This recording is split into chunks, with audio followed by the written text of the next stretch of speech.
So, good morning, good afternoon, good evening, everyone, and welcome to day two of the Startup Launchpad Program. Okay, so I hope all of you can hear me. Okay, so we would be starting right now. So, a brief intro on the Startup Launchpad Program. Today is day two, and the Startup Launchpad Program is a program that we have designed to help founders and aspiring founders to more or less be able to get the essential knowledge they need to validate, launch, and get their startup's idea up and running.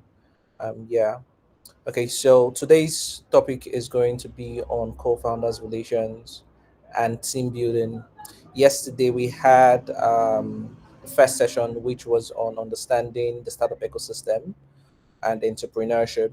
And in that session, the things we covered were from the foundational things you have to know as a founder, the foundational things you have to know as a startup. Okay, understanding the key factors, the key things that actually make a startup successful, and then we also discussed how to generate startup ideas, and we also touched on how to validate those ideas using design thinking process. Okay, so a link to that recording was sent to everyone. So in case you missed yesterday's session, you could go back to it and go to the YouTube channel and then take the time to watch it at your convenience. Okay, so for today, like I said, we will be covering co-founders relations and team building, and it will be taken by an HR expert, Chief Emmanuel Faith. Okay, so Chief, mhm, yeah. Chief, over to you. Could you hear us? Mm-hmm. Hi Okay. everyone, good evening. Okay. Good Am I evening. audible? Yes, you are. Okay, Mm. yeah, so hi. I was wondering when someone gave me a chieftaincy title. So when you said chief, I was wondering nobody, they have not called me in my village. So you give me chieftaincy title yet. They probably don't even know my name. Yeah, okay. Hi everyone. Super delighted to be here. It's Sunday evening in Nigeria. I don't know where you guys are from. Please let me know if you're in Nigeria, if you're outside Nigeria. If you're in Nigeria, just let me know the city you're from. If you're in this hot Lagos weather, or do I say Lagos inconsistent weather because we don't know when it's hot and when it's cold. And Nigeria has a lot of problems, and we don't seem to take climate change and climate interaction seriously. Anyway, okay, Kaduna, Nigeria. I'm always glad when I see people that are not in Lagos. Hi, Abubakar. Good to meet you. Please let me know where you're from. Yeah, you could respond if you're in a place that is not noisy. Yeah, by all means. Okay. Hi, thank you. I'm happy to be here too. I'm Abubakar Abdullahi. Awesome. Thanks for saying hi. Hi, Neto Chuku. You're from Ibadan. Lovely. Which side of Ibadan? Oshogbo, Enugu. I love it. I've not seen any Lagos. This is a very good community. I like it. Oshogbo, Ilorin. Um, how did you do this? Like, how did you create a community where I'm not seeing Lagos, Lagos, Lagos? I'm very interested. I see you don't know how happy I am that yeah, I have not seen Lagos so far. I love it.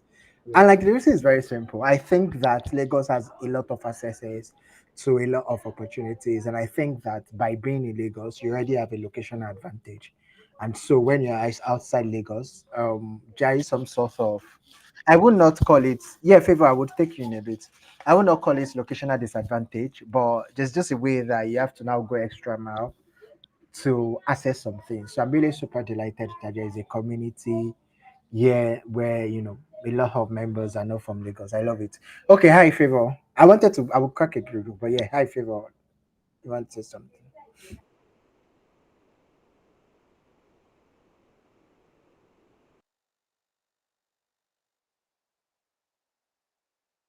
Favor, your hands are up. Did you want to say something? Oh, okay. I think the hands are off. Okay, then. Okay, so my name is Emmanuel Faith. Give me a second. I need to join with my phone so I'll be able to see what's up. Okay, no, I have to wait.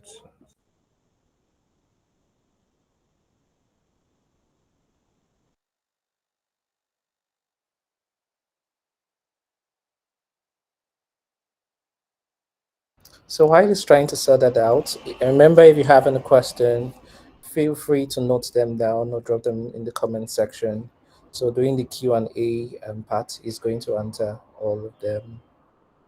Okay, yeah.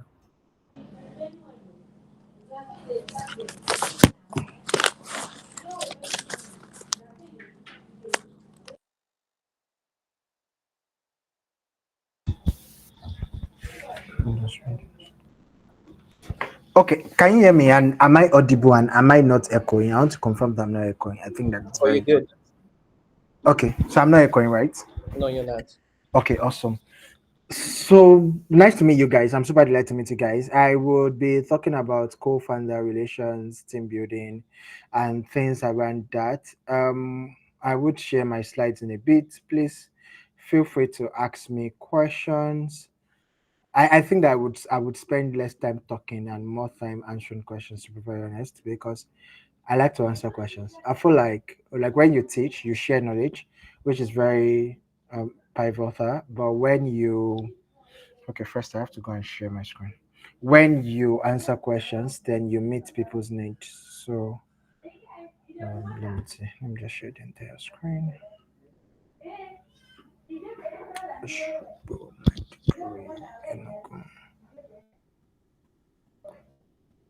Okay, so now that okay, let's start. Okay, then can everybody see my screen? Well, not really. No. Oh wow. Yes, we can. Okay, awesome. Okay, awesome. So let's kick off. Yeah, so co-founder relations and team building, starting with the right foundation. So I love using copies. Like I have a lot of friends that are writers and micro writers and UX writers. So I have this interesting habit of playing around copies once in a while. And when I was thinking about comfort in relations and team building and all that, I just felt that because I've worked in the startup space, okay, I'm supposed to say a bit about myself. Don't mind me. I'm used to people like reading my profile. And so because my profile was not read, which I absolutely love by the way, maybe a bit of myself. Let me start with that. So my name is Emmanuel Faith. Although I like to say that to know more about me, just Google me because and I don't say it the way people say, yeah, I just Google this person name. I said because there are a lot of things that I don't even remember about myself. But because I probably have done interviews or maybe I've granted an interview with some newsletter or magazine or some people have done a publication of my work, you would probably get a more detailed information online than when I tell you about myself because I've done a lot of things I cannot even remember. But as related to this class, my name is Emmanuel Faith. I'm an HR professional. I am a people leader, a talent manager. I spent the last 4 years plus in the tech startup space. I have about 7 ish year experience. I've been working, now that I think about it, I've actually spent longer than 4 years or 5 years in startup space because I've been working in startups since 2018. Okay, so that's 5 years. Right. I've worked with two major startups in Nigeria. I've also worked with like a community of startups, Nigeria startups. So I understand, as far as startups in Nigeria is concerned, I understand the nitty gritty. There was a report last year that said where someone described me as a disruptive founder. And I'm like, oh, I didn't find anything. And they're like, oh, it's because of how well you understand the startup space, especially when it comes to HR and people relations in startup space. So I'm going to stop there so at least you have an understanding of who I am. So when I was thinking about like co-founder relations and team building, the first thing that came to mind was just building the right foundation. I've worked with two organizations where I was the one that laid the foundation for their first set of talent or second set of talent, and so I know the importance of just getting this thing right. Now I feel like I've talked a lot. At the end of this session, you're supposed to know the basics of weaving your starting team and learn how to nurture your co-founder relationships and conflicts. Even though I did not talk about a lot of conflicts because I don't like conflict, but conflict happens at work. So I'm hoping that people ask me questions about conflicts. Thank you. Okay, so let's get right in. First question. So I'm assuming that people here are either startup founders or upcoming startup founders. So how did you choose your co-founder? If you are in a good environment, you can unmute and you can share with us. And if you are not in an environment where you can share with us, that you can just type. But I'm interested. Okay, please go ahead. You have. Yeah, Abubakar, your hands are up. Please go ahead. Okay. Uh, Good evening, everyone. Yeah, As good evening. as I said, I'm Abubakar Abdullahi, and I'm the founder of Paywave, which is still in the prototype stage, and my co-founder is here too, in the Ah, in the name awesome. of Sagir Muhammad Tambuat. Well, it takes a lot of years nurturing this particular idea and working on it alone before I finally met my co-founder. And Mm, meeting him actually opens a lot of doors, improvement, and suggestion. So basically, I think it was a one following day. I think the evening they had some issues, and the issues lead them to they report him to my mom, and then my mom was talking to him when I interrupt. That's when we met, we discussed, and I noticed that we are on the same page. We are working on the same direction. We have something in common, and that is tech. So along the That's way, I introduced the project, and he got it right, and we move on since then. that's awesome. Like that's really awesome. Yeah, one of the very lucky ones. And shout out to your co-founders who is here. Thank you very much. Does anybody else want to go before I ask my second question, or should I just ask my second question? Also, please feel free to like type in the chat box.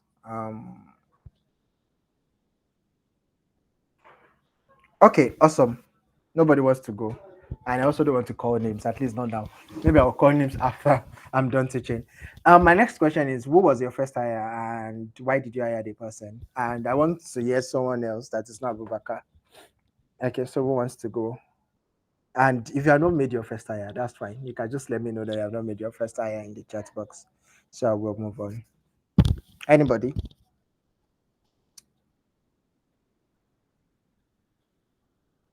Ah, you guys have not made your first hire. That's interesting. Oh, I guess shy. Ah, okay, yeah, please go ahead. Mhm, mhm. Oh, you said, oh, are they shy? Guys, please feel free. Oh, no, first you met your co-founder. Oh, when working for your friends. That's awesome. Okay, then let's roll. I would teach this class based on the fact that you guys have not made your first hire. Is that fine? Which is why I started with the two questions. Oh, your first hire was your CTO. Awesome, awesome. Okay, then fair enough. Let's roll then. Okay, so I'm just gonna delve straight right into it, right? What are the things that you should consider when choosing your co-founder? And even if you've had a co-founder already, these are also things that could guide your interactions or that could help, yeah, that could guide your interactions and it can make your relationship more productive, less conflict wise, and more seamless, as you progress in your startup and you hope to hit $1 billion and become a unicorn, because I think that that's the goal for every Nigerian startup right now, to hit the unicorn. Is there anybody here that has a different goal? So I will know. Okay, so the first one is really trust. Do I trust this person to hold their fort or their forte? And trust sounds like a very, what's the word? It sounds like very common. It's just like we are saying maybe when you wake up you should brush your teeth. Like everybody knows they should brush their teeth, or but like do people know why they should brush their teeth? Right. I feel like trust. I used to read a lot of philosophy growing up and all that, and I can't remember the title of the book anymore, but it was about relationship, not just like relationship, romantic relationships now, but all kind of relationships. I think it's social psychology. I can't remember, but the person was talking about how in every kind of relationship, including the romantic ones, trust is a more important element than love, right? That it's very important that you are able to trust your partner and partner is able to trust you and you're able to trust each other concerning things. What it means is that, let me look for someone. So I'm gonna, okay, now Abubakar as a co-founder already. I do not want to drag. I don't want his co-founder to come for me. Let me pick someone. Okay, so I'm going to pick Adiola. If Adiola was my co-founder, for instance, or if Adiola was my partner, please, if you are married or if you are in a relationship, forgive me. I do not know how to fight. Okay, so if Adiola was my partner, it means that I trust Adiola, like I trust I had to do some things and not to do some things. She trusts me to do some things and not to do some things. And then we both trust each other to do certain things. I don't know if you like do all these polls and this trivia where they ask questions like, if for example, if one of your friends slap a policeman, who is the likely friend, right? Okay, Adiola says I'm covered. Thank you very much. Or if they say, oh, if your friend did not, they said, okay, there was even one very recently that they said if you fall down, if you fall down in your bedroom, how long will it take for someone to find you? That kind of thing. And so people were saying, oh, in 1 hour, someone will find me just because, people always call them and they always call people. And then someone was saying, some people responded saying they might not find them in 3 days or 4 days. That already depicts some kind of character that they possess and the kind of trust relationship that they have with their friends, with their neighbors, and things like that. Someone like me now, if you don't see me online for 1 week, people will start calling me because people just trust that Emmanuel Faith will be online and Emmanuel Faith will tweet about something, or Emmanuel Faith will wish someone happy birthday, or Emmanuel Faith will come and rant about Chelsea. Both Chelsea men and Chelsea women, right? So I used those day-to-day activities to explain the element of trust. But coming to like startup relationships now, it means that if you're, for example, if your co-founder is the CTO, you trust your co-founder to not sleep if there is a bug. Like no matter what, if there's a bug, your co-partner is not gonna, your co-founder is not gonna sleep. If your co-founder is like a CFO, you trust that if you raise 500 USD, 500k USD, he's not gonna come and say it was 490k USD. Is That's one part. Another part is for you to know that he's not going to accept funds that is shady or fund that is going to tie you down or fund that would expose you when you guys want to raise capital in the nearest future, right? So it's very important that you have that element of trust across board, across behaviors, across competence, right? The second important thing, and I think that when I speak to co-founders, even when I'm teaching, when it's not a co-founder teaching, when I'm just like teaching, talking to tech leads, tech managers, is how important it is to have someone that complements or corroborates your skills and abilities. I'm currently reading this interesting book, which I think you guys should read if you have not read it. The Unfair Advantage. You could just Google the Unfair Advantage. I mean, it's for startups. If you don't me, I don't have a startup, but because I talk a lot to startup communities, and both founders were talking about how they are literally complement of each other, right? One is very outspoken and has amazing social capital and loves interacting with people. Let me ask: has anybody read the book? The Unfair Advantage by Ash Ali and Asan Kuba. Okay, and the other person is just the person that sits in front of the laptop and gets things done. One of the if you check out trends of fun, I'm going to use like Nigerian startups because of course we are in Nigeria and it's easier for me because I can mention things that you guys can check out. If you check out a lot of companies before this call, I was reading paid reports, PAD HCM. They are like an HR tech platform, and I just checked out the two co-founders and they are complementary. The first co-founder is the one we see out there. I don't know if you guys have noticed this thing, especially with Nigerian startups. There might be like three co-founders and you just know one of them. For example, for Piggy First, a lot of people know Audrey Winnie, more than the other guys. Not even because the other guys are not amazing guys. I'm very sure that in their tech community or design community or marketing community or growth community, people know them. But because Audrey is just like the face of the brand. And I can mention, 10 other startups like that where there's someone or there are like two people that are face of the brand and then there are others who sit in the background. It's very important that I highlight that both the person that is the face of the brand and the person that sits in the background are very important. Like no one is more important than the other.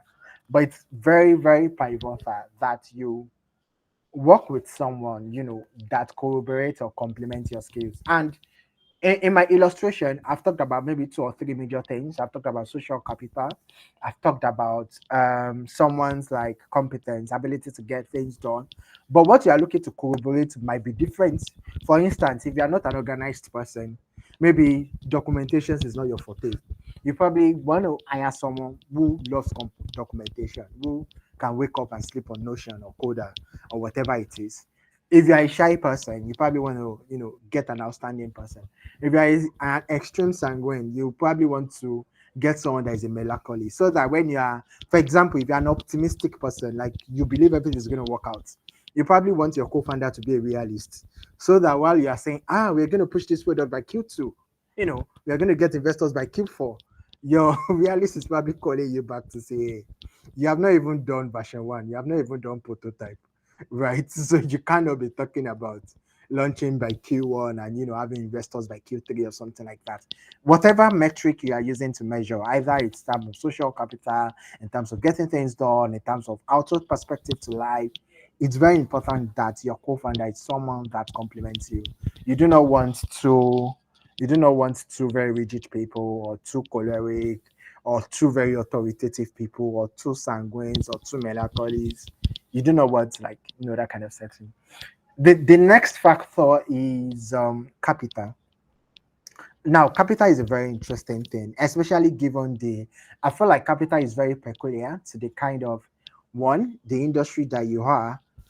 I know, thank God, I know that there is recording. So I know I'm saying a lot of things. I'm like dropping a lot of information. It might take you time to process, but like just processes. I would take a pause at the end of the slide so that we'll be able to ruminate before going to the next one. People say I talk fast, so I'm trying to like pace myself. So capital is very interesting. Capital is a very interesting factor because it has different phases. That is PHASES, and different dynamics and views. I've sort of broken it down into career capital, intellectual capital, and social capital. And I would try to explain, hoping that you understand.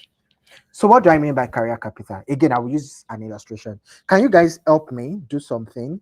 If you can tell me, I already know what Abubakar is building. If you can just tell me maybe the name of your product and like what your product is trying to do, so that we use more, what's the word? More relational scenarios.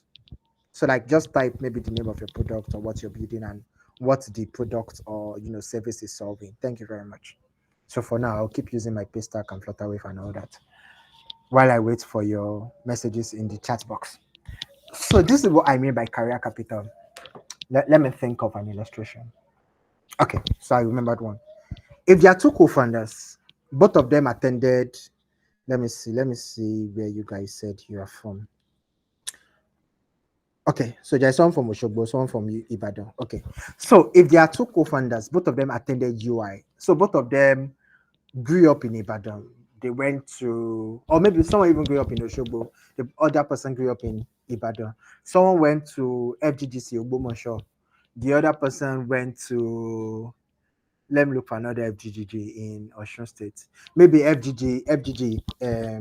There's a place I'm trying to remember in Ilorin, Ikirun. Yes, one went to FGG, Ogbomosho. The other person went to FGG Ikirun, and then both of them met in UI, right? And then after UI, both of them are best graduated students, or one was best graduated student, and the other one never missed all the classes, finished with 2-2, but has been writing code since 100 level. By 400 level, was already working with Google or Asana. And then 2 years down the line, they both decide to find a company. That's exhibit A. Now, exhibit B, another two co-founders. One spent the first, okay, so one attended primary school in Lagos, secondary school in Ibadan or Abuja, then went to University of Birmingham to do a master's, right? Then came back to Nigeria. The other person went to Unilag Primary School, Unilag High School. He was one of the best graduate students in Unilag. He joined SFC, or the Investment Society. SFC is a student finance club in Unilag. It's one of the best, finance club in Nigeria. Or the Investment Society, or ISEC, or JCI. Maybe during the person's 300 or 400 level, the person went to Goldman Sachs and interned for like 3-4 months, or Bank of America, or all these, investment banks that come to Nigeria to recruit. And then maybe came back to Nigeria, and then 2 years down the line, he meets this other person that went to, UI, Oshogbo, Ogbomosho, Ikirun, Ibadan. There's a lot of career capital there that you cannot measure, because one has like a very solid career capital rooted in like Southwest, Ibadan, Oshogbo, Ikirun, everything. And then there is this other person that's going to do his or a bachelor's degree in Birmingham, right? And there is already that foreign connection and then coming back to Nigeria, versus the one that two people just, went to the same school, went to the same city, went to the same university and started something. Now, You will probably know, you might not hear this in like a YouTube, and that's why I really love like taking very intimate sessions like this. You will not hear this in like a boot camp or a YouTube session or even YC. I pray that some of you guys get into YC, but the honest truth is that these are two different people with totally two different social career capital, and what can that can contribute to the success of your product is a whole lot of things. And I'm telling you because I've interacted with co-founders who leverage their career capital to do a lot of things. I can go from career capital, intellectual capital. Like it's the same thing. Having two engineers find a product is totally different from. Okay, no, let me even narrow it down. Having two engineers or three engineers co-found a fintech product is totally different. You guys are not giving me like your companies and what you guys do, by the way. That's why I'm using abstract scenarios. It's totally different from having an engineer, a product designer, and a finance manager, or an engineer, a product designer, and a psychologist or a sociologist, or an engineer, a product designer, and a writer. Find a fintech. If it's just three engineers, everything they are just thinking about is, does the code work? Does the bug work? Is it free of bug? Can people, if people click save, will it save? If people click invest, will it invest?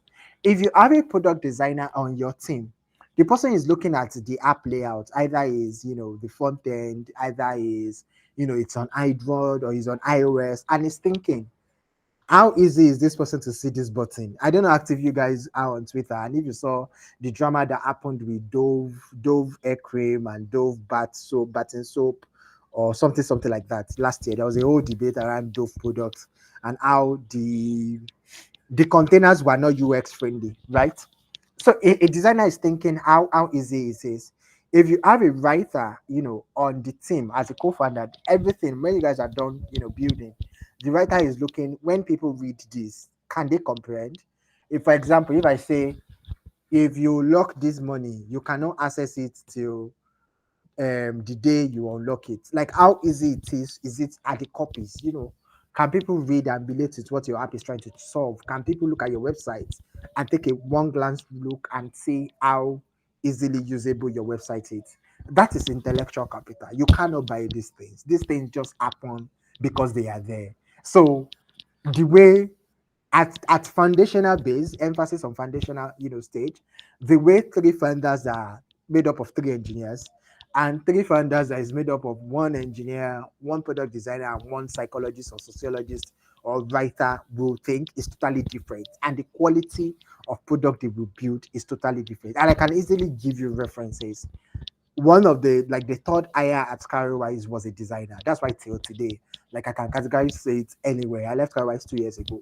Till date, no fintech in Nigeria. I'm trying not to brag too much to say no tech, no tech startup in Nigeria. No fintech in Nigeria is meeting Carrywise design anytime soon because one of their co-founders is literally a designer, right?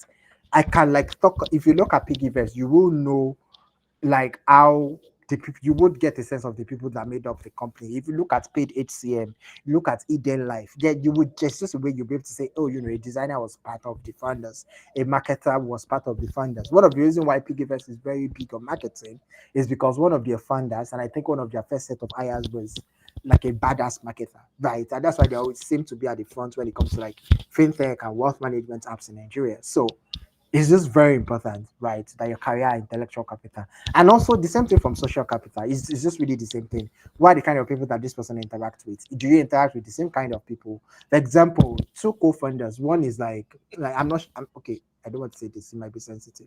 Okay, no, don't let me use this. So let me use this scenario instead. Imagine like there are two co-founders. One is say a nerd, right?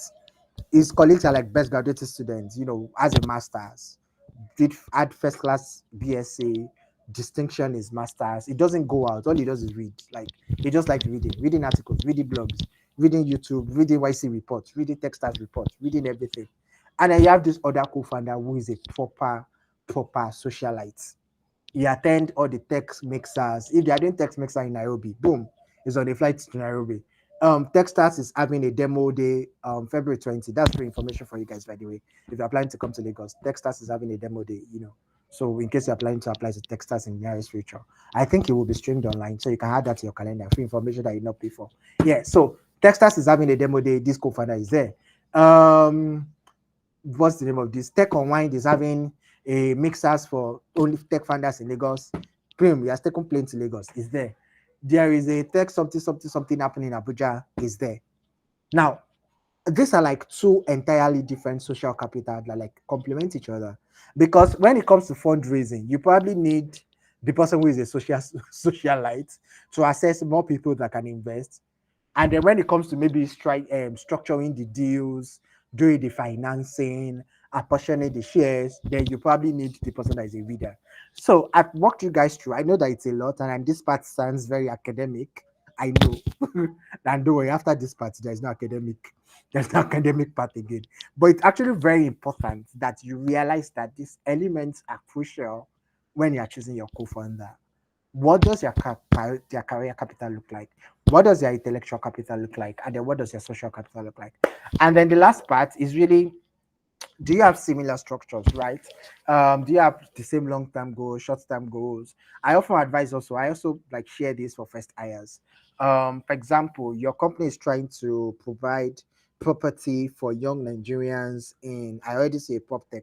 So I'm assuming that that's property, right? So you are trying to provide accessibility properties. All the lands in Lekki is 6 million. If you do not have 8 million, you cannot buy land in Ekpe. Please, my people in Kaduna, Oshogbo, and Ibadan, I want to buy land though. Please, what is land saying in your area? Let me know. Let me know. Link me up with people in your area. Thank you very much because land in Lagos is it have tired me. Anyway, so Nigerians do not earn 6 million per month. Nigerians do not have access to 6 million per month, but you are trying to democratize it. You want people to be able to buy a portion of a property, a portion of a land with like 50,000 naira per month, right? So that at the end of 1 year, they can say they own 200 meters of something at Oshogbo, at Ife or at Kaduna. It is very important that you find someone that is as passionate about accessibility to property like you are, like very important. If you go and get someone who just want to like join you, make quick money and get out, it's going to hurt you in the long run. Because what will then happen is, say you guys are built for 1 year or for 2 years, and they want big companies say that, oh, they want to buy you guys at a certain amount. You are thinking that, oh, if you keep building, if you launch version 2 of your products, maybe if you launch version 3 of your products, if you do a pre-seed raise, you will worth a lot more. But your co-founder that joined solely in Lagos Tech, we call it entrepreneur as a service, who join solely for entrepreneur as a service, make quick cash and get out. We want to sell immediately. And so you now start having issues. Do you sell? Do you not sell? Do you hold on? Do you not hold on? It's not even just when you want to sell. Some investors will come around and give you very shitty deals. I'm telling you guys for free now. They want to own 10% of your critical for this so amount. Right? Like really ridiculous deals. If you do not have someone that shares the same vision and mission and long-term goals as you do, it would be a lot of work when it comes to making crucial decisions concerning business trajectory, business pivoting. Sometimes you start out with a product and it's not working, or it's not the right time, or you don't have the right access to the customers, and you might have to try out something else for a while and maybe come back to that your original plan. Or you might even try out something else for a while and then it becomes your mainstay. We've seen a lot of startups generally pivot. We've seen a startup also just expand as against pivoting, right? So it's very important that you have someone that you share the same vision. And that's why I really loved what Abubakar said. And then lastly, of course, is friendship. When you have a co-founder, you might not be friends. In fact, you might start off as enemy. You might have fought at the club. It's fine. Or you might have met on the street of internet, banting, throwing bants at one another. But the moment you become co-founders, it's very important that you deliberately, let me add deliberately, deliberately develop a relationship beyond work, right? Know about each other's family. Know that, for instance, Adiola does not like being screamed at. Or when you are sending a message and Adiola is responding with one word, it means that she's not in the best space of mind. So you should not keep sending messages, or you should not keep asking questions. You could just say, oh, do you know what? This is not urgent. We can talk about it later. Or say, oh, let's talk, remind me about this. Let's pick this up tomorrow. Adiola does not have to explicitly come and say, I am tired, because you've interacted with her over a period of time and you've seen that Adiola does not give one word answer except she's tired, right? You don't have to, for instance, Abubakar does not like documentation. So if you have a presentation tomorrow, do not ask Abubakar to do the slides. Just do the slides and show Abubakar. Don't, in my language, so I'm Yoruba, and there's a very interesting proverb that says, "Mowafune walonje korejore." It simply translates to, knowing people's behavior is what makes friends friend, right? So it's very important that you develop that relationship beyond work. It would save you a lot of stress and a lot of nuances. Remember where I started from? I talked about the importance of trust, and then I emphasized on the importance of having diverse set of skills, ensuring that you do not find someone who is exactly like you. Instead, finding someone who like corroborates you. Then I spent a lot of time. I sounded like a professor, just teaching capital. A lot of people in Nigeria, especially when people think of capital, the first thing they think about is money. Money is just one of the many kinds of capital that exist. And as a startup founder, you should be very deliberate about what other kind of capital does your co-founder possess, right? Then I talked about intersective vision and friendship. To be honest, I feel like we can end the class now. But if you're still following me, please type I'm still following. I'm going to like give you a second to take a break before I go to the next slide. So let me know if you're still following and if you're still together.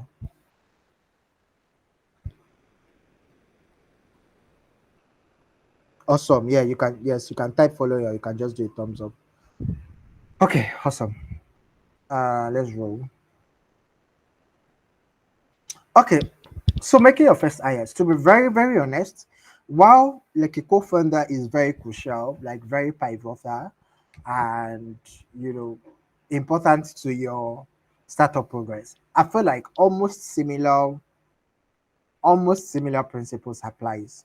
Maybe not at the same level of intensity, but almost similar principles apply when making your first hire. So these are like the things to watch out for.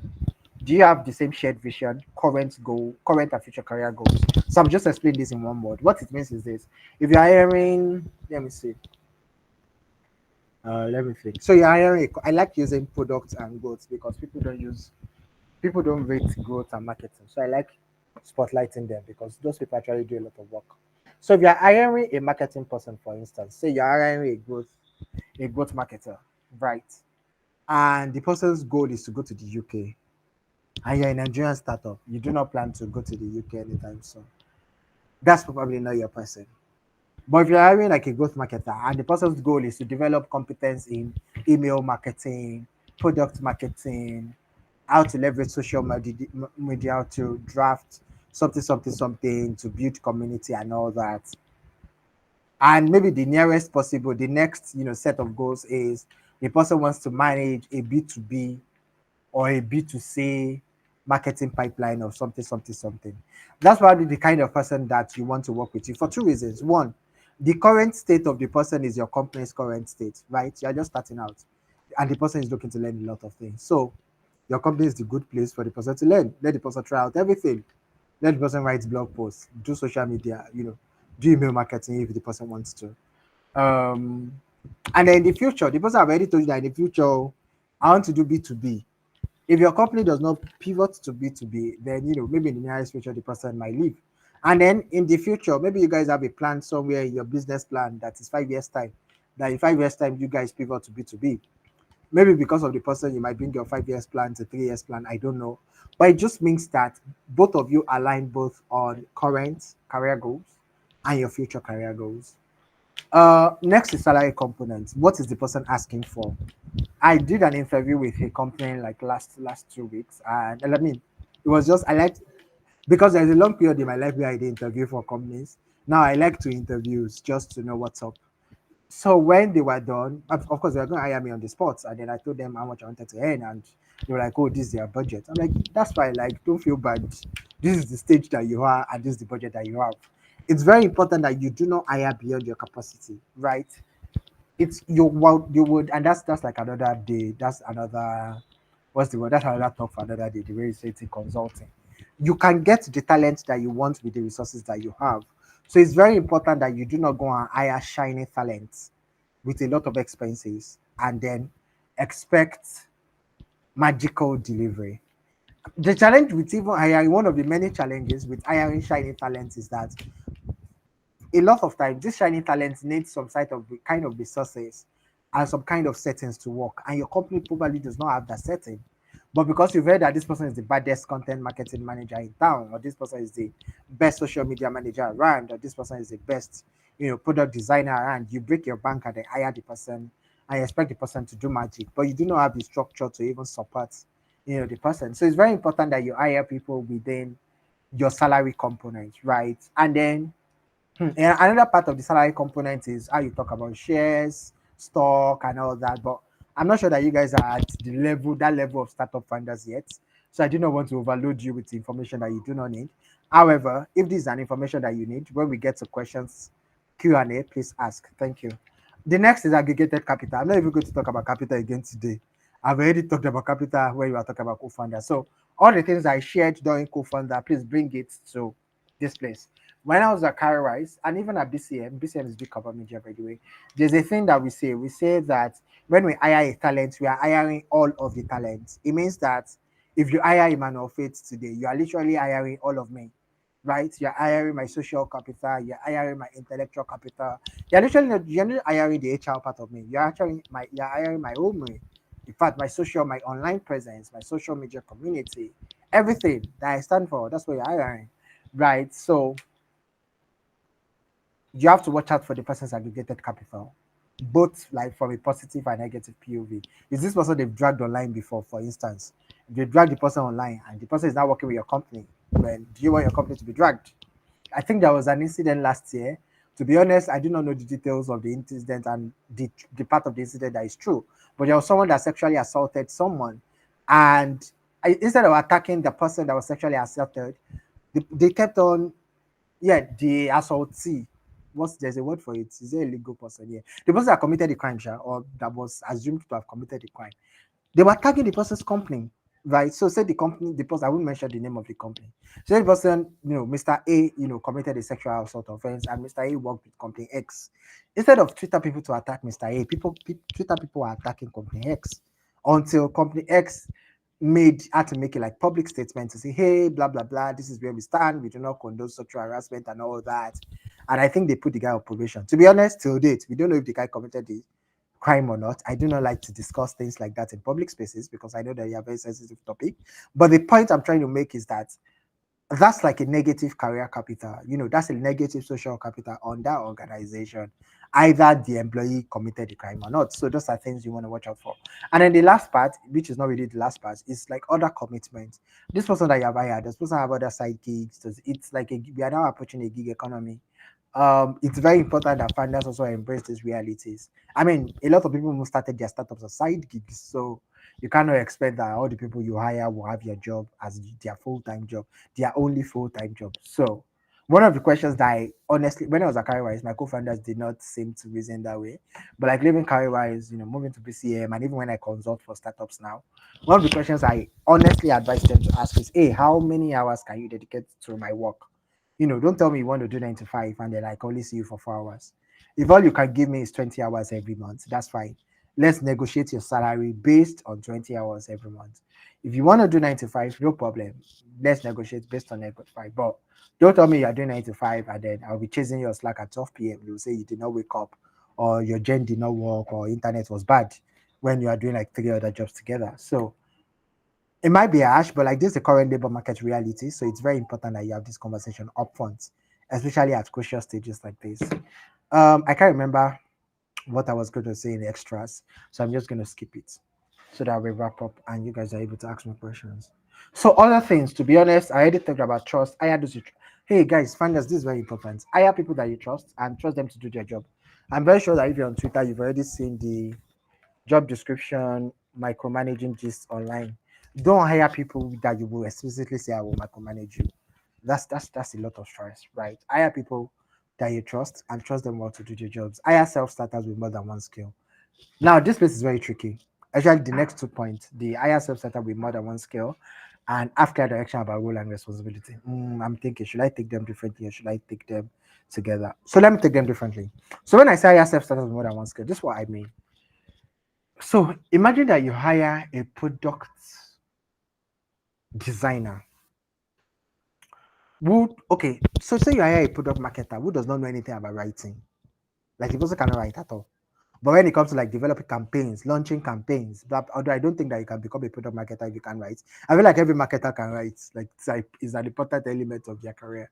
But imagine that you now hire a product marketer who is not a good writer. I mean, the person has launched the best campaigns. You want to do an influencer campaign, the person can help you manage it. Email campaign, baddest.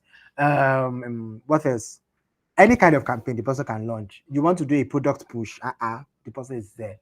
You want to penetrate a new market, the person is there. You want to go to student community, but the person cannot write.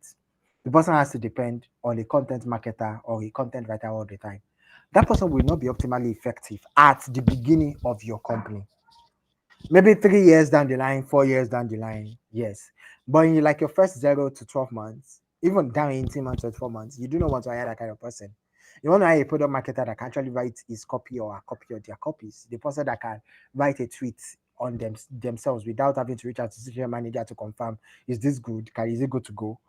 Right. So hire self-starters that have more than one skill. That's what that part means. Then the next part, have clear directions with roles and responsibilities while living rooms. So one of the when I speak to like talents that work with startups, one of the biggest challenges is they do not know what they are doing. Today they are social media manager, tomorrow they are content marketers, next tomorrow they are product marketer, upper tomorrow they are product designers. And at the beginning of the organization, because when talents say that, founders will also come and say, we are just building, we are just doing this, we don't have money, we don't have budget, we are bootstrapping, it's family and friends. That is absolutely fine. But it's also very important that you set expectations, right? Tell the person that you are coming to do product marketing, but occasionally, if there is a social media campaign, we might need you to support our social media manager. We have an internal social media manager. The person is an intern and an undergraduate. So we are paying the person 50K. So if you need to push major campaigns, you might have to support the person. That is a lot better than the person coming in and then the person is now the one tweeting, posting on Instagram, writing email marketing, content marketing. You want to share, you want to be as transparent as possible. Let the person joining you know the current reality, right? Learning and development is always worth the investment. When you develop your people develop, and when your people develop, they develop your company. And like I've been doing HR 7 years plus. It always work. Founders will come and ask me, usually when I do like one-on-one consulting. What if we invest in our talent and they run away? What if we invest and they go to another company? Well, that is where policies come in. You can implement different policies, which I will not be sharing here because that is beyond the scope of this class.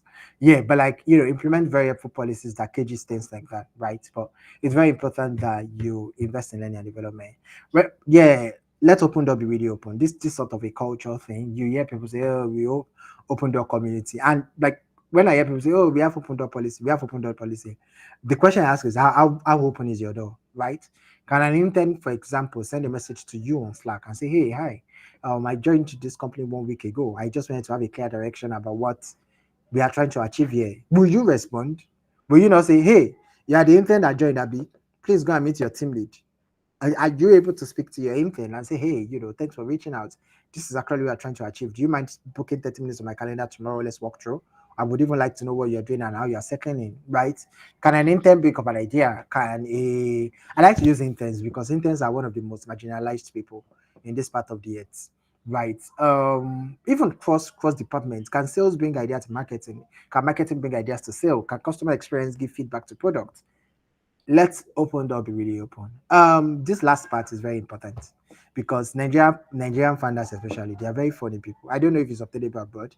I've only interacted with Indian founders for a very lengthy period because I belong to an Indian HR community. But so I can only speak for like Nigerians and Indians, maybe a bit of people, Europeans, because I've consulted for like a couple European founders too. But Nigeria, you people, it's like they have you stressed. You people like stress, and because you like stressing people that work for you. You cannot expect the same level of delivery. But you cannot expect the same level of passion and commitment. Because you are the co-founder and they are just an employee, right? So stakes are very different. Um, it's very important that I highlight here that team building is a continuous process, right? It's very important that you lay the right foundation, you build the right culture. I didn't actually touch on this class for culture because again, that's a class beyond this stage bandwidth. But it's very important that you know that it's a continuous process. Um, I'm trying to wrap up so that you guys will have enough time to ask questions. Okay, yeah. Well, always remember when you work, let me say, you work with people, yeah. So like you're not working with robots, right? You're working with people. People have needs, people have demands, people have different challenges they are facing, people people have heartbreaks, people get served breakfast. And these things can spill into their day-to-day activities. But also people do good work, right? Um People do good work when they are interested in the work they are doing and when they are enabled to do the good work. So I will explain. One of the things that I would like, because I work with companies where I was sort of either the inaugural HR or maybe the second HR, I always have to hire like crucial roles at crucial transition stage for the companies. You guys might not know. I mean, okay, you guys have worked with companies, so you know what transition stage is. So I'm always very interested in hiring people that are genuinely interested in what the company is doing. Even for NGO, there's an NGO that I currently consult for. When I'm hiring for them, they are into climate change, right? And that's why, I made that joke at the beginning of the call when I say Lagos does not take climate change serious.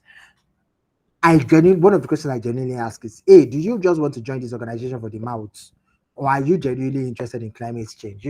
Tell me about something you've done in climate change. Tell me about a problem that happened to you because of climate change. Have you experienced flood before? Or, has someone gotten a sunburn before? Or, just tell me. I want to know how well you've interacted with the concept, with the idea that we are trying to build, so that I know that you believe genuinely in the vision and you're not joining because, I mean, it's an NGO, they are not even paying a lot. So you're not just joining because you want to add this to your resume or you want to add this to one of the many flags that you have. You are joining because you are genuinely interested in climate change. So it's very important that you know that people do good work when they are interested in the good work they are doing and when they are enabled to do good work. I've already talked about like learning and development. It's very important that you have like a welcoming environment and stuff. Okay, so I've spent the last 57 minutes talking, and I'm so happy to let you know that I'm going to stop talking now and I'm going to take your questions. Thank you for listening to me so far.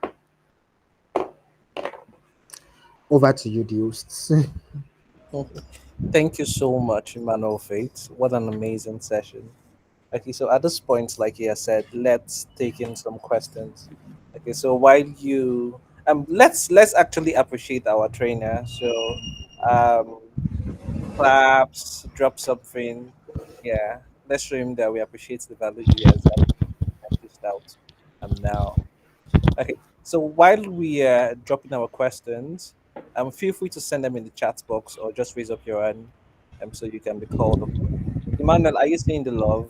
Mhm. Yeah, thank you. Thank you. Ah, Okay, I can see it now. Thank you, Mikey. okay. So while you're dropping your question, so let me just ask this question, while every other person is dropping their questions. Um, in the talk with respect to co-founders and how you're able to find a co-founder, do you think it should be business based on friendship or friendship based on business? Mhm. So that's a very interesting question. And I think that it should be hmm, friendship based on business. No. So I think most times, and this question is very, so this is what I would say. From trajectory, business based on friendships often have faster acceleration than, especially at beginning stage, than friendship based on business. And I'm not trying to, what's the word? One of the things about Nigerians is that Nigerians are absolute. Like I am not an absolute person. I like to factor in the fact that there are a lot of factors. So maybe because I studied economics, one of the favorite phrases economics use in this life is ceteris paribus, which literally means all other things being equal. And we know that in life, other things are not equal. But holding other factors like, personality, dynamics in something, business based on friendships accelerates faster. When I mean accelerate faster, I mean in the first 0 to 18 months, grow faster than friendships based on business. And the reason is very simple. Business based on friendships, like these people have been friends, they are in the same system, they've probably gone out together, drank, interacted, some have fought and finished the fight.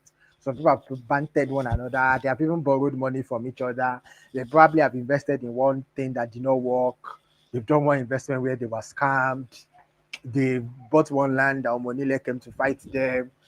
I'm saying that because I know two people that funded a property pop tech just because they bought they it's very funny. So both of them were investment bankers, right? If you have friends in investment banking, you understand. Both of them were investment bankers. So if you work in like some top funds in the abroad, even some Nigerian top funds, when you work for a certain number of years, so maybe at the end of 3 years, they give you like a lump sum. And it could be like a lot. For example, you can be earning like, say you're earning 2K USD per month. That's 24 UK USD per annum. So at the end of 3 years, they can just give you 12K USD bonus. Some people will get 100%, or you might bring in a deal and they just say, hey, 5% of this deal is yours, right? So they got that kind of bonus and they went to use it to buy land in Lekki Ekpe. I won't tell you how much the money is, but they lost the money. Omonile came for them. And that's literally how they lost like 3 years. It's literally losing 3 years worth of work, right? And because of that experience, they decided to find a prop tech. Now look at what drove them. Those kind of people, like the way they would invest in the prop tech, the way they will carry the business on their head is totally different from maybe two people that just met at an incubator or an accelerator, and both of them are interested in prop tech and they find a business. And it doesn't even mean one will be more successful than the other. It just means that those guys that were duped, the way like their level of passion and commitment and how invested all round investment emotionally, physically, career wise, they will be. It's totally different from the other two guys that are just, they like the idea of property tech, or everybody's doing fintech, so they didn't want to do fintech. They're like, oh, what's the next best thing? And they pick property tech. It's not what's that thing? It's not babu. The first guys would scale faster than the second guys just because of that bond that they experience. And again, the bond doesn't have to be traumatic. I just use that word because they're like people close to me and people I know. So I would say, business on friendship, business, for friendship than, friendship, for business. All right, Let thank you me know. so much. Yeah. Yeah. So there's another question for you in the comment section. Oh, okay. So what are the systems or frameworks I recommend for a startup to build? This question that you asked is like a 30 minutes personal consultation. So like three very important things. First is like the communication framework. What is the I call it communication loop.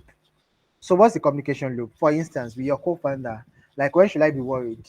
If I send you a message, I don't reply, you don't reply in 1 hour, or if I send you a message, I don't reply in 6 hours. That's the communication loop. If if the agreed time is that if I send you a message and you don't reply in 1 hour, be worried, then that means after 1 hour, I can be worried. But if the agreed loop is that if I send you a message, I don't reply in 3 hours, I should be worried. After 1 hour, I should not be worried. Or for example, if I send a message and I had exclamation mark, it means it's urgent. If I had two exclamation mark, it means it's urgent and important. If I send a message and I had three exclamation mark, it means that it's urgent, important, and our business is about to die. So respond.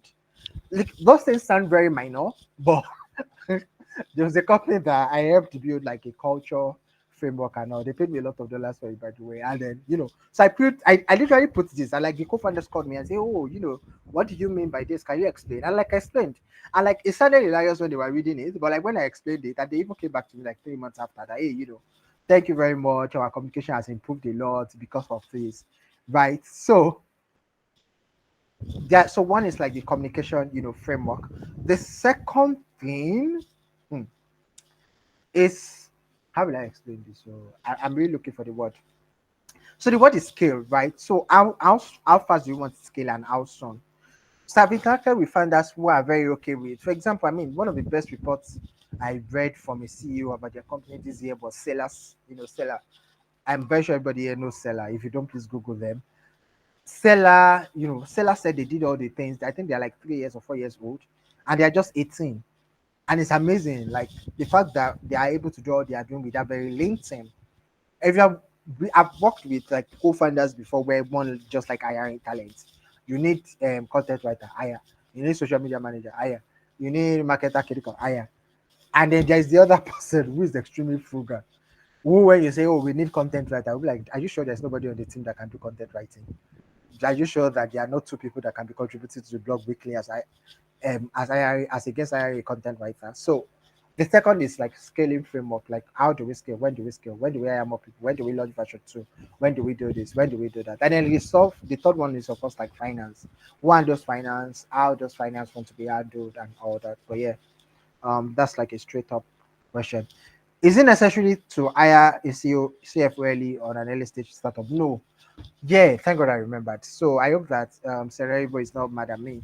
There was a part where I was supposed to talk about when to hire, when to outsource, and all that. Man, I could not do that. But no, at the beginning of your career, I said career. Don't mind me. I do love career teachings. At the beginning of your journey, you probably would outsource a lot of things. In fact, you probably will outsource a lot of things to friends and family. You know, who will do things for you at a discounted rate. You know, just one off something. Help us prepare this deal. Help us prepare this, documents. Help us sort out this financing, right? Till you now have the capacity. Because you want to hire CFO. Do you know how much CFO people will ask for? This so God I beg. I mean, if you waste $3 million in your first 6 months, why not? Or if your dad is a, I was reading about a startup recently that their dad and mom gave them $900,000. My dad, you want to start your startup in Nigeria, so I'll give you $900,000. Are you not made? You are made for life. So if you have that kind of money, yes, you can hire a CFO. If not, no, please. Only hire for roles that are very important. Okay, Amino has his hands up or hands up. I don't know if you asked question in the chat box or if I can take your question. But for those that asked question in the chat box, I hope I answered. If I answered, please type yes so that I can move on. Awesome. Okay then. Are there other questions? Awesome. Okay, so the two people in the chat box have said I answered your questions. So guys, I feel like I have 8 minutes. I was going to run away by 6:15. So let me know. But I feel like I have 8 more minutes to share things or to answer questions. Do you guys have any other question?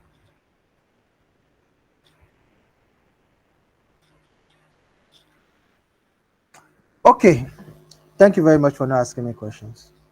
Even though I like to answer questions. I mean, I like to answer. I thought that but it's sorry to yab you, Sha. It's because you people are not from Lagos. When I speak to Lagos people, they always spend overtime. They were written first. They were googled my name. So when I say question and answer, first they're asking me about the places I worked, what I built there, how I scaled this. I wrote about this on LinkedIn. How did I do it? They are milking information. But you people, you're big boys in Kaduna and other part of the Nigeria where there is no problem. In Lagos, we're always battling one problem or the other. God have mercy on us. What's the recommend? This is my God will bless you. This is a very brilliant question to ask. I often advise. Please, this is not YC or Techstars recommended. By the way, I'm making references to YC and Techstars a lot because those are like startup communities I relate with. And when I say relate with, I worked with two YC. Okay, no, yeah. I worked with two YC companies, and then I consulted for a lot of what's the word now? A lot of Techstars companies. So that's why I don't know. I'm very sure there are a lot of other incubators around. So this is not a YC or a Techstars recommendation, but I also advise that co-founders should be between 2 and 5. I do not like that co-founders are more than 5 just because of one, how easy it is to reach a consensus to make decisions. Two, the synergy in terms of business direction. Like it's easier when you're just getting like a second opinion or a second and a third opinion than before you make one decision. You want to get seven opinions. Or more, there could be fight though. So I always advise that it should be between 2 and 5. Yeah. Thank you for this response. It's Ah, definitely going to help us. awesome. You are welcome. Okay then, guys. One more question.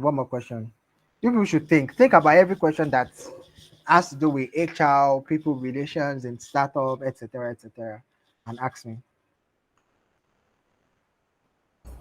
Can I ask a question on behalf of them? Please, by all means, go ahead. Okay, so with respect to having co-founders, like you just stated now, that need for you to always get a second and a third opinion. So at what point do you think total delegation comes in the sense that there is this agreement, okay, when it comes to this aspect of the business, it is your baby. Okay, so you Ah, have the final say in this. And when it comes to this, yeah. So at what point should that come in? Yeah. that's a super, super brilliant question. So remember when I talked about trust, right? So I'm just going to use the places I've worked, or again, I have like acquaintances that are co-founders. There's something about trusting. I mean, right now, even though it's not a tech startup or anything, I'm co-founding a what's the word now? So I'm very invested. If you Google my name, you probably see something related. I'm very invested in like female sports, women's sports. Which one is correct? Women's sports, specifically women football. And I'm presently like co-founding like a women's storytelling brand, just focused on football with my colleagues. And because on the team, I'm the best writer. Anything that comes to content, they just leave it for me. Like they just say, we need content on this, and they just like Emmanuel Faith will get it done. And they do not double back, they do not double check. They just say, Emmanuel Faith, when will it be done? Next tomorrow. By next tomorrow. In fact, before next tomorrow, I've added them to the document and I've like read it. There's someone on our team who is like a business strategist. Hey guys, today we're having a chat with the chief designer of Kinika Kinika. Huh? Mine is just to show up. Next tomorrow we're having a chat with brand something something something. We want to position our brand. Like I don't even bother about the conversations because I'm not interested. We have these investors and XYZ. We are going to have a chat with. Like I do not bother about things that has to do with money or business direction. That is his portfolio. Like I do not.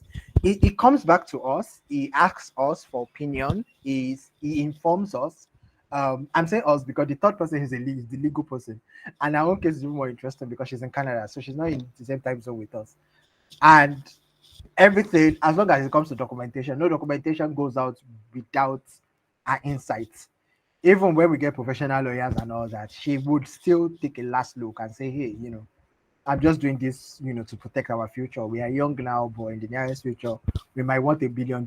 We don't want anything that will expose us, right? So, two very important things. One is trust, right? Do you trust these people to do what they have to do? Do you also trust their opinion? The second is also that communication loop. What are the things that you need? For example, when we first started interacting, before our business guy, who mentions them, before our business guy, does something, he will first come to the group and say, "You people, I'm thinking that we should meet up with this person. What do we think?" I say, go ahead. But now it just goes ahead because we have trusted him and his decision making that he will not introduce us to someone that will exploit us or someone that will try to like buy out our brand or shit on our brand or something like that. And they just that's just the thing. So one is like the first is the element of trust, and then the second is the element of communication. Do I trust your decision completely? So even if I trust your decision completely, do I need to be aware of those decisions? Do I need you to tell me that, hey, I closed out this deal with Access Bank. Abat Igwe is interested in our business. Don't worry, I did not sell him 51% so that I will not buy out our company. I only sold him 1%. I sold him 1% for 10 million naira. Right. So I'm informing you I've made this decision. Or are you at the level where you have to come and reach out? You people, I got a DM for about Wigwe today. He wants to have a chat. When are you available for a chat? And should the chat be virtual or physical? It's very important that you know these stages. Again, one thing that is helping us, like right now, with my brand is the three of us, me and the first person, we have been friends for 4 years. And me and the second person, we've been friends for 2 years and we've talked intensively. So like the three of us are not just meeting, and then the three of us have now been friends for 2 years. Like we've been in one community for 2 years, just talking about female football. Before we now decide that, guys, let's move our passion to we can do beyond passion, right? We can add value to the general community while creating a legacy out of it. Right. So we have interacted continuously for more than a year. Like this is 2024.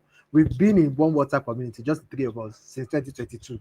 Just every day, we just come to bands and talk about female football. So you can imagine the kind of trust, the kind of competence and confidence that we have in our abilities, right? Before we now got to last year when we say, let's do this, right? So the stage that you are in terms of interaction individually and the interaction collectively will determine what level of trust and what level of communication, and at what point you will communicate.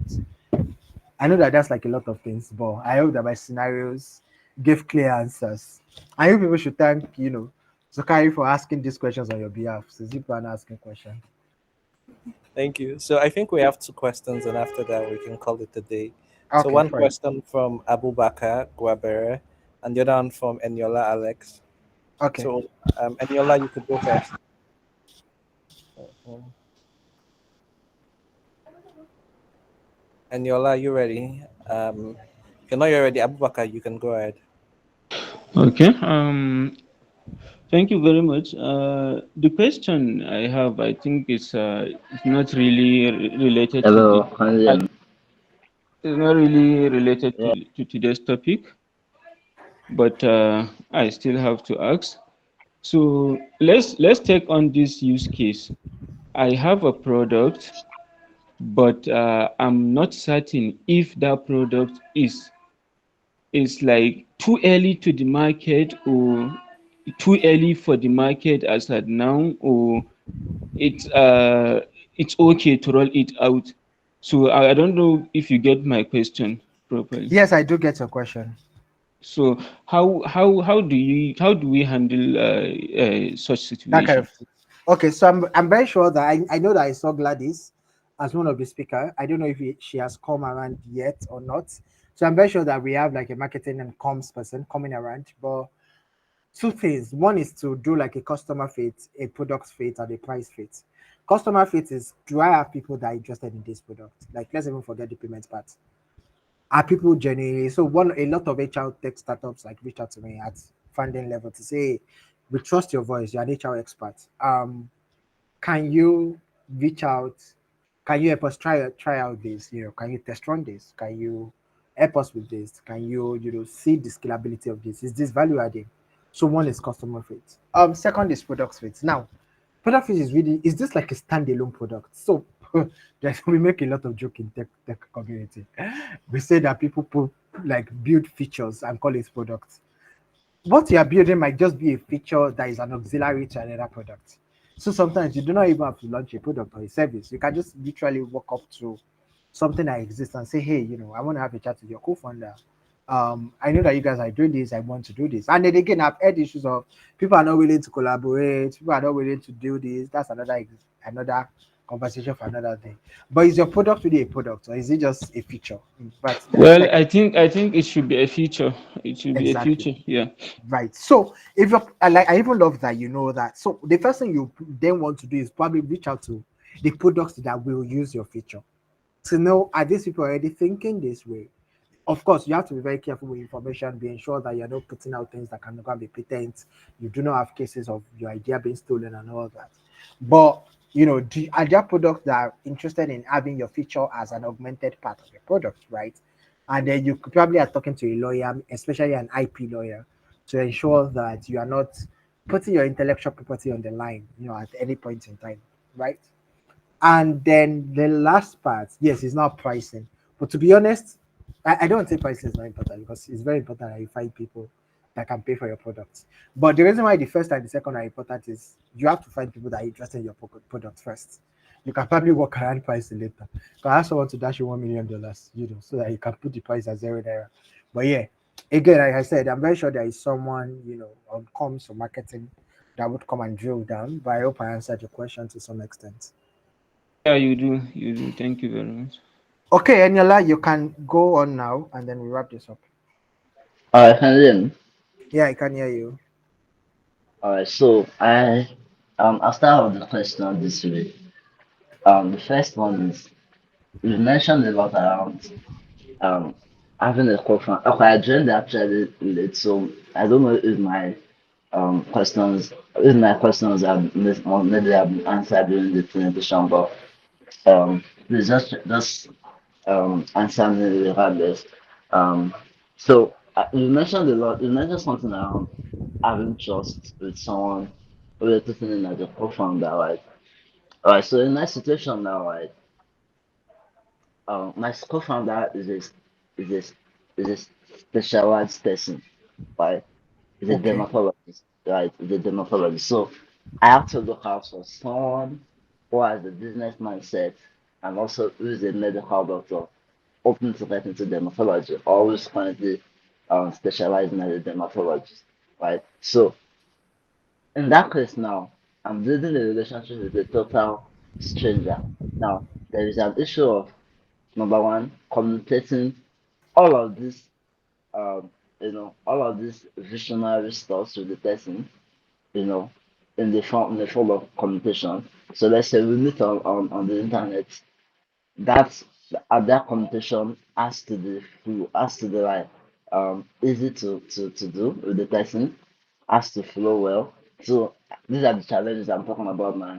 I would just like you to like help me talk about how to properly do these things better, right? So communication with this person, the flow of the communication, trying to make the person see beyond sometimes people are monetary. They talk about money when you start talking about business status and all these things. Some people don't even understand, you know, some people are too traditional, right? So you can't help them see the novel solution in what you're doing, right? Well, it's not something to blame them with, right? It's not one that was trying to see that. But I'm saying, how can you communicate this to a total strangers that you actually see a potential being um being a co-founder, right? Or based on the skill set that you've actually seen this person possess, you can tell this person has a good potential to be a part of this company, right? So I don't know if you understand my question. Yes, I do understand your question. Please give me a second. I would answer in a bit. Okay, so while we wait for Emmanuel, so a quick one. With respect to Abubakar, I think part of the things that we touched on in yesterday's session was the importance of the timing of the idea. Okay, so yesterday we talked about critical factors for startup success, and timing of the idea is one thing we talked about. So you could go back to yesterday's recording and try to get value when it comes to that. Okay, while with respect to the IP, okay, let Emmanuel just go ahead before I No, no, take no. it back. Finish your thoughts. Don't worry. Okay, so with respect to the IP, tomorrow's session is on legal, and that is one thing that we will be covering. Oh, With Karen. respect to Okay, that, awesome. yes, Karen will taking that session. So everything legal, and yeah, so go ahead, Emmanuel. Then, Awesome. Emmanuel, one thing. Okay, so when you're done answering any last question, I really want us to be done by 6:30 at most.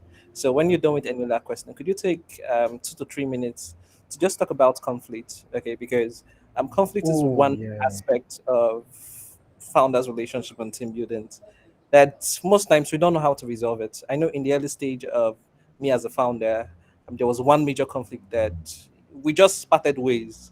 Okay, so how do we tend to manage all of this conflict? Because you don't see it coming and it just comes. Okay, yeah. So you could take 2 to 3 minutes to just talk about that, and then we can round it up from there. Is that okay for you? Yeah, yeah, sure. All right. Okay, yeah. So, hi, Eniola. You asked a very, very important question. So, three things, and they probably are not things I've not talked about. Maybe just a bit of delving in. Just there's a Yoruba proverb again. So, I like my mom raised me like proper Yoruba culture. So, there's a way that when I'm thinking, Yoruba proverb just pop up, but now I can't even remember. The Yoruba proverb I'm trying to remember. The translation is that like it's like the proverb is okere loju yes atokere ni oloju jiji ti meko sun. The summary of the proverb is that like it takes longer time. Let me just like it takes a lot of effort to get some things for different kind of people. That's literally the summary. So this is what I mean. You that you're starting out a business with two or three co-founders that you are strangers. You probably have to do a lot of more physical meetings, more lunch, more dinners together, more virtual meetup. If people are in the same location, we probably want to visit each other. If you are both guys, play games, play PS5. See how the person reacts when you beat the person. Or how does the person take wins? Does the person gloat? Sorry, I'm already doing people psychology here. Hey, you did not pay for this one, no, Sky. Anyway, yeah. So how well does the person take wins? How well does the person take losses? How gracious, is the person in win? How sober or humble or resilient is the person in losses? You probably want to go bowling together. You want to go to the arcade together. You want to what's that? Ah, there's one game. This game where we shoot each other. You people, what's the name again? I going to run away from the game. That's why I don't know Ping it. pong. Is it ping something? It's Yeah. not ping pong. That the bullet will stain your clothes. Police Uh, hunting. ah, it's not police hunting. Like we go to play it. Like people wear outfit. There's oh my, yeah, Yeah. wow, I can't remember. But I'm not sure when I remember, if I remember. Like people go out, they wear like costume and they shoot each other to the last person. Anyway, like you really want to test the person. Again, you should know that these people are also like sort of sizing you up, or maybe not. But you want to, yeah, God bless you, Mohammed. Paintball, yes, it's paintball. Yeah. So you want to go paintball it together. Well, how did the person react when the person is shot? When the person exposes, does the person expose his team or our team? It's because of like Nigerians reality. That's why we just meet in one community, we just start cooking. If you go abroad, in fact, like incubators abroad, you see that they have lunch and the lunch they are playing Scrabble or they are playing chess, they are playing Monopoly. They actually play board games at the startup incubator because I want to know how much of a risk taker are you? Are you going to keep all your cards or are you going to buy the land? So you have three cards and then you need one more card to buy the land. Are you going to buy that land? Are you going to try to trade off a card? Or are you just going to say, hey, I'm going to wait for my time. The fourth card will soon come. Like those are things you can learn while playing Monopoly, right? So the summary is that it will take longer time and you would have to put in a lot more deliberate efforts to get to know these people. That's one. Of course, the second part I already talked about is are these people genuinely interested in the solution you are trying to solve? Someone can be an health practitioner and may never be interested in an health startup. The person might have plans that his daughter married a chief. Sokai was already calling me chief. Marrying a very rich Igbo chief in the family, and the chief open build farmlands for them in the village, and that's the end. The person did not come to what's that song that Siwa Savage sang again? I no come this life to suffer. Now why they follow politician? Koloba Koloba. So that might be the person's plan. The person does not plan to solve any startup problem in this life. You people continue to start you up. I am not interested, right? But if you're interacting with someone who is genuinely interested in fixing health gap, one of my favorite brands in Nigeria is Pharmacy. I just think that what Pharmacy is doing is absolutely, absolutely delightful. Let me type it. So what they do is they make pharmaceutical product accessible. I mean, accessibility is relative. We all know that, but they make like pharmaceutical product accessible to like people at the most. So you can, if you have a diagnosis now, and you do not know where to get it, you can go to pharmacy website or pharmacy. I think they have an app. I've not used the app before. I've only tried their website. And say I have malaria. I have been diagnosed with chloroquine. I want to know the places they are selling chloroquine in Lagos, and I need it delivered to me. And like in like 30 minutes to 1 hour, you either get a place you can get it or you have it delivered to you. That's very unique. But you need someone, you need a frustrated pharmacist that probably did not get job and is thinking beyond now that I cannot find job. What can I do? You know, to add value to life. I spent 7 years studying pharmacy in OAU plus ASU or Unilag, wherever I went to. You can having that kind of person on your team is totally different from a wrap up now. Having that kind of person on your team is totally different from someone else who studied pharmacy, but his brother is a banker or his dad is a politician like Tiwa Savage sang, and already has backup plans. The level of passion will be different, the level of interest will be different. So those two very important things: get to know your founders intensely, right, and like be sure that you share similar value. Trust me, when those two things are in place, communicating other things, and I'm talking from experience. Someone who's working with a startup, someone has consulted for founders, and someone that is now funding something, right? Communicating other things will be very, very easy. Yeah. I hope that answers your question, Daniela. Yeah, Awesome. it's very well. Thank you so Okay. much. Thank you Yes, so so one much. last thing. Yeah, you're welcome. So I'm just going to talk like three bullet points on conflict and we run out. First is that conflict exists. If you're here, I have never fought with your sibling. Send me a thumb, a smiley. I'm very sure that nobody will do that. Right. I mean, our siblings are supposed to be like our closest people. All of us fight with our siblings. I mean, like I have arguments with my brother, and I'm like, you, like we've lived together 20 years plus. Why are we still arguing about this? You should know this about me, and I should know this about you. Right. But we still argue, right? So if you argue with your sibling, then you're wondering, a stranger, even though you went to the same school with the person and everything, you will still have differences. So one, I call it causa analysis. What is the cause of the argument? What, like, are you arguing intent? Are you arguing? Sorry, I did philosophy in school. Like, I didn't study philosophy, but like I took a lot of courses in philosophy, so I got to philosophy because of that. So are you arguing intent? Are you arguing outcome? Are you arguing behavior? Intent is you think someone did something with a bad intention. Outcome is someone made a decision and it's backfired, and intentions is, like, just what is the cause? Like, what is the root cause? Second rule is never attack the person. Never. Like, don't say you are a slow person. You can say, do you know that sometimes your decision making could be slow? That's different from calling someone slow. Right. Saying someone's decision making could be slow is totally different from, you are very slow. No, the person is not very slow. The person can be fast with a lot of other things. The person can be a fast runner. The person can eat very fast. The person can probably spend money very fast or make other decisions very fast. It's just business decision that the person is not able to make very fast. So the person is not slow. The person is just slow with decision making. So never attack the person, right? Ad- address the situation or the scenario. Address the situation. I'm typing so that this or the scenario. Um, and then the last one is always like embrace compromise. I mean, like, I don't mean compromise like doing bad things. Just know that, again, back to the element of trust. Just know that most times you don't need a win. You don't, they say, oh, it must be a win win. Sometimes you don't need a win win. Sometimes you can say, okay, don't worry, do it. And the person does that, you work, good for you. And the person does it and you don't work. You come back and say, oh, well, I told you, now let's do it my way.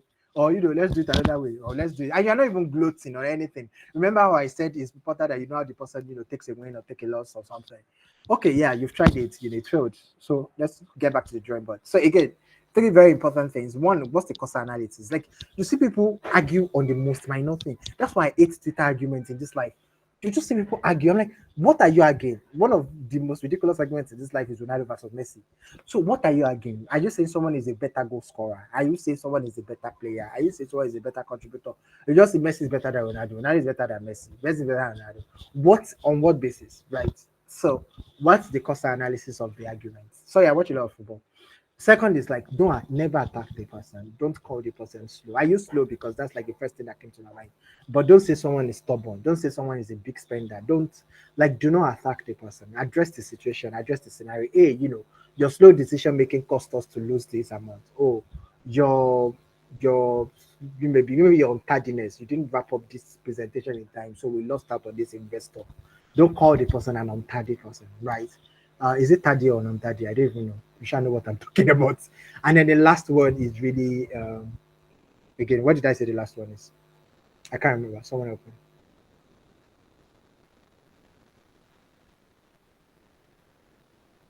I just lost my train of thoughts. What was the last one? Uh, Save. That's why I should have typed it. Was anybody listening? Now I need to remember. I thought about cost analysis. Never affect the person. Always, like, yes. The The last last one is one is compromise. compromise. Yes, compromise. Thank you. Yes. So you do not. It's okay if you get it like a win-win situation, but you do not always have to get a win-win situation. Sometimes it's a win-loss, and then you learn from your loss. Hopefully, the loss is not a lot, and then like you move on. And sometimes it's a win-win. You do it your way and you win, and then come back and say, okay, now that you've done it your way and you won, let's do it my way too, and see if we will win, and if the win may be bigger, and if we can aggregate on the win and move on to the next level together, right? But it's very important that there is no bad intent. Nobody is looking out for the other person than for both of you are on the same path. You're on the same goal to become a unicorn by 2028. Amen. Thank you very much, guys, for having me. Dropping my Thank mic you. now. Yeah, thank you so much, Emmanuel. Okay, so if you have questions, can they reach out to you on socials in case Yeah, so any I was question? about to say, Yeah. please, you Mhm. people, I named clients. So follow me on socials. I already searched I sent my Twitter because I live and breathe on Twitter. God have mercy on me. Yeah, so follow me on Twitter. Please shout out. Tell me that you enjoyed this session. Give, Startup Tribe a shout out. You don't know the work that they did to get us. Karen is coming to speak to you guys tomorrow. Guys, Karen is one of the brightest, brilliant. Please tell her that I hyped her. She's one of the, I mean, aside that, like, she's one of the brightest, brilliant minds that you will speak with as far as legal is concerned in Nigerian startup space. And like, I'm not hyping, like, I've been following her for like 3 years plus. I feel like after Mochivius, right? Karen, and a couple other guys, but like Karen is one of the best people that I don't know the pool that Sokari has that I was able to get her. But so listen to our session, ask her very intelligent questions as far as legal is concerned. So yeah, follow me on Twitter. Let me share my LinkedIn. I'm not so active on LinkedIn these days, but I should come back there. LinkedIn. Where's my LinkedIn? Yeah, so I'm sharing both my Twitter and my LinkedIn. So yeah, give me a shout out, tag me, tell me you enjoyed my session so that people will book me and pay me in dollars. And oh, maybe one last thing, but you probably see that on my socials. So I actually brought like a one-on-one consultations with founders, and it's sliding scale. So don't worry, I'm not billing you a lot of dollars. So if you are interested, let me see. Where's the link again? I cannot find the link now. So Kai, I hope that this is allowed. I did not even ask, but yeah. Yeah, yeah, it is. Go ahead. Okay, yes. So it's nothing. Okay, this I can't find the link, but this is like, oh no, it's not this one. Okay, yeah, it's this one. So like it's nothing. What's the word now? It's not mandatory, but like if you feel like you have a pressing people related issue and you want to speak with an HR about it, or like you just want to get some like people related direction, you could stop by. The exciting thing is that like a sliding scale. For those that I am assuming that people know what sliding scale is, but for those that don't know, it means that like it's pay what you can afford. So like there's no bill. It's literally a range for what you can afford and pay. So yeah, is that I think that is all. It was really nice speaking with you all. I'm rooting for you guys. Please build great products. Please do not collect investors' money and run away. We are tired of Yeah, yeah. negative PR in Nigeria. We want to push good. See how when I was talking, so I was mentioning good products. Then piggy vest, paid HCM. Please, that's what I want to be doing. I don't want to be dragged. I do not like to drag people. Please don't blow investors' money. Don't do entrepreneur as a service. And if startup is not working, pack it, go back to 9 to 5, come back in 5 years' time when you've learned small things. But I'm waiting for you guys. Thank you very much for having me. Mhm. I'm very sure if you Anyway, guys are wondering, where is this guy from? mhm. Thank you so so much, Emmanuel. Lots of value has actually been given out today, and we really, really, really appreciate you coming in and doing this for us. Okay, so guys, like we have said, post about your experience today and give a shout out to Emmanuel. Okay, his handle is on the chat box. So if you check the chat section, you would see a link to his Twitter as well as his LinkedIn. So tell him how much you appreciate the session for today. So tomorrow's session is going to be on everything legal. Okay, from agreements to contracts. Okay, I have this co-founder now that I want to bring in. Okay, your co-founders agreement and the rest of them, and it's going to be taken by Karen. Okay, and like he has said, Karen is a very very amazing person, and Karen also happens to be one of the founding partners for Startup Tribe. Okay, so she would be coming in to do a lot of amazing work with respect to that.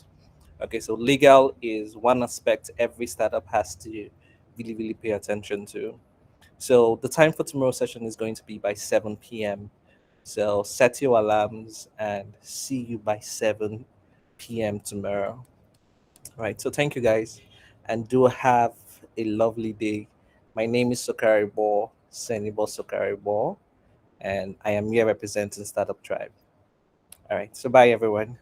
Hmm. Okay. Yeah. Mhm.